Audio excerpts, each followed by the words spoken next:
Welcome back for another Tider Insider post-practice update. I'm Brandon Kamerman of WVUA 23. This is Rodney Orr of TiderInsider.com. And hey, it's dark out. We got some lights on because this was the first night practice of fall camp, Rodney. And, you know, a little bit of a change of pace for these guys. Obviously, they'll be playing some night games this year, so a little bit of preparation for that. But what do you think a night practice offers to these Alabama players? Well, this is practice, number 6? I mean, they've had really 5 difficult, tough days. I mean, it's been really hot. Now they're in, their second day of pads.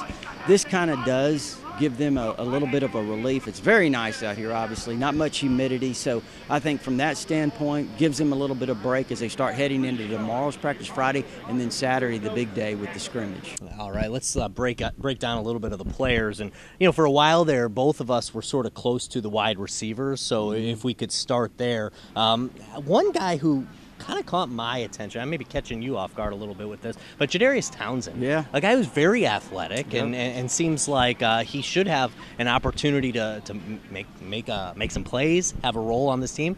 What do you think about Townsend? Yeah, that's a great question, Brandon, because number 12, he had a really big play, you know, the long touchdown play he had in the A-Day game, and he's kind of the forgotten guy. When you talk about Ruggs, you talk about Jerry Jeudy, Devontae Smith, Jalen Waddle, the fantastic freshman, even Xavier Williams, another freshman, Terrell Shavers, a redshirt freshman who's so highly touted with his size, and you forget about Jadarius Townsend, but he's a guy that, as you mentioned, not only very athletic, very, very quick, very fast, great speed. You're right. I mean, he's a guy that possibly could make a contribution, whether it's a slot receiver, use him in a variety of different ways, but also maybe as a kick returner on the kickoff return team. You know, we'll see what happens. But, yeah, Jadarius Townsend's kind of a guy that does get forgotten. I bring up Townsend because I just feel like that wide receiving core, you know, they lose Calvin Ridley, who was clearly their number one, you know, by a long shot last year, and there's still so much talent. I mean, I was watching out there. You got Devontae Smith, Henry Ruggs, obviously Jerry Jeudy, you know, he was injured for much of spring, but looks healthy, looks good out there. I mean, they just have so many weapons in that passing game. Yeah, you know, a few years ago, obviously they had Amari Cooper, Kevin Norwood, DeAndrew White. They had a really fantastic, Kenny Bell was another one. They had a fantastic receiver core. But now you talk about these guys, this might end up being the most talented core that I think I've seen at Alabama when you throw in the guys that we mentioned. And, you know, they all did a fantastic job as true freshmen last year, those 3 Ruggs and Jeudy and obviously Devontae Smith, the championship game hero. But, you know, really loaded. We've talked about Jalen Waddle and what kind of presence he's going to bring, a big play guy, maybe in the slot, also a tremendous punt return guy, possibly even a kickoff return guy.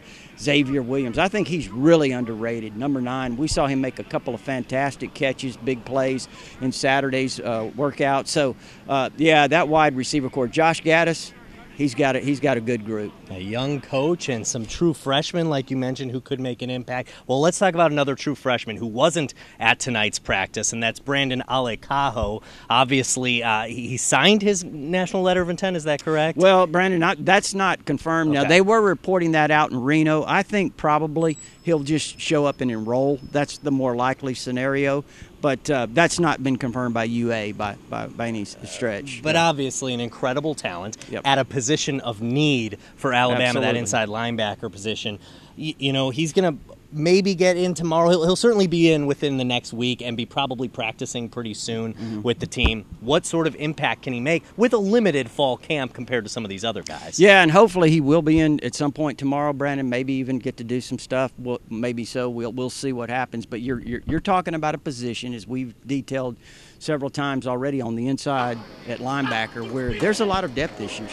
You have Dylan Moses. You have Mac Wilson, and beyond that, you really have nothing that's proven. Josh McMillan's been around a while, but he really doesn't have a lot of playing experience. Markel Benton's a redshirt freshman. Ben Davis is in the mix. He's also worked outside. You know, it's just really depth concerns. Jalen Moody's a true freshman that we think could have a good opportunity to play this year. So when you look at a guy like Brandon Cahoe, once he gets in here, it may take him a little while. He'll probably be behind, obviously, but at the same time, he's a guy that's talented enough, Brandon, that maybe at some point in the season he could lend some depth. So we certainly don't know yet if he will be here for Saturday's scrimmage. Right. But let's just talk about Saturday's scrimmage. First scrimmage of fall camp. What are we expecting? It's only the first scrimmage. There's probably going to be some mistakes and some adjusting, especially for some of the young players. What do you hope to see from these guys in the first scrimmage of fall camp? Yeah, I think let's start on defense, because when you look out there, as we've looked out there, especially last Saturday when we got to look down at them from the press box, you could really kind of get the feel of how much youth there is out there. So I think from the secondary standpoint, with all the new players back there, still a lot of guys kind of competing for positions. Trevon Diggs, we think he and Savion Smith will be the corners. Trevon on the left, Savion on the right.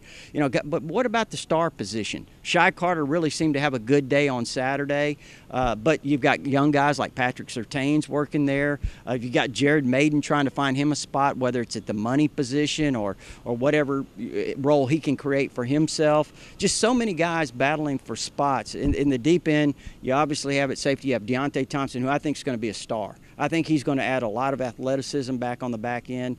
And I think, too, Xavier McKinney's a young player. But then you've got Daniel Wright at that safety spot with Xavier McKinney kind of competing.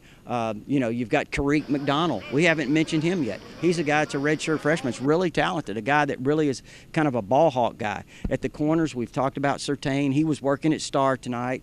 You've got Joshua Jobe. Obviously, he's a very talented cover guy. Jalen Armour-Davis is another freshman. You get the drift. There are a lot of players, a lot of young talent, but not a lot of experience. We did get a chance to talk to a few of the players this afternoon, and one name that kept coming up secondary was Shy Carter, a guy who they said is one of the smartest players in the secondary, if not the smartest.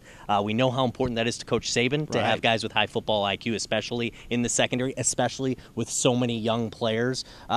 Shy Carter is a guy who's now been with the program and seems to understand sort of what's expected. You think he could have a role with this team this year? I really do. Now, if you look back in overtime when Georgia had their possession, Shy Carter was at the star. Tony Brown wasn't on the field. It was Shy Carter in there in a very difficult situation, tough situation there at the end. And so Shy Carter's been on the field. He's had a little bit of experience. He's really versatile, Brandon. You're right.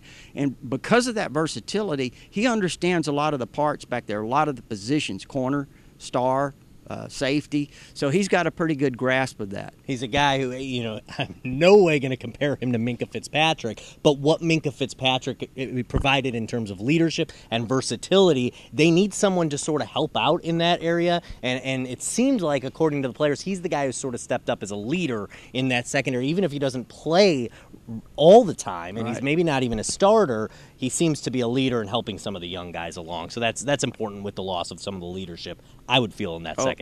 Yeah, absolutely. And I think Deontay Thompson's another guy that brings that leadership. I think Trevon Diggs is going to be a leader back there.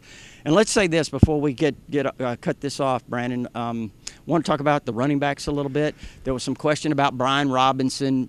Brian Robinson's fine. He was on the field. He was participating tonight. I don't know really where that speculation began, but I wanted to kind of clear that up. All right, well, that's good to hear. And it was also good for the players to hear their speaker today, Kobe Bryant. Pretty successful and in his own right in the NBA, and comes to the title town and talks a little bit about winning championships. So pretty cool for the Alabama football team to have Kobe Bryant here.